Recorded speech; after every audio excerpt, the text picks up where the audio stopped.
向潮州过年的市集，中部、北部的业者拢来争取单位。早起是来公布着标价，相关的价位是业报红仔期待的业者以30万9999块来标着。 现场有真侪人，大家拢真紧张。介绍一个红写起来，有人欢喜，就有人忧愁。看到镜头，随满彩大。然后我标到什么？哪一次？30万09,999。就是你，就是我。你为什么把价钱谈那么高？因为没标过。以30万9999块标下第一区，代表的店头价是笑嗨嗨。 无标定的摊商落来偷大开，32标，结果呢？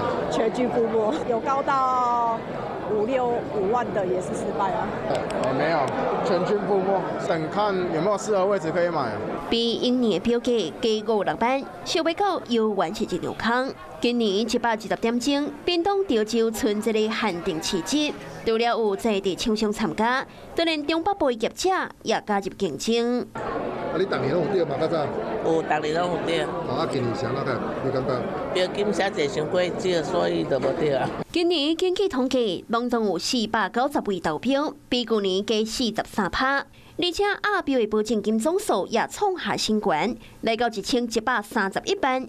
备受关注的第一区，今仔日透早也公布标价。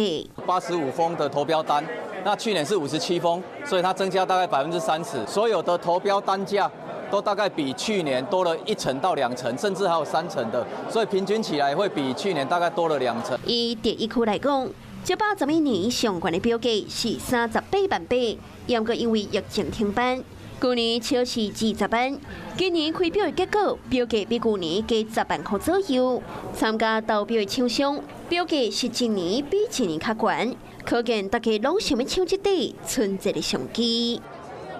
Hello， 我是张新文，想要抢先掌握最及时的新闻资讯吗？赶快订阅、按赞、开启小铃铛，锁定华视新闻 YouTube 频道。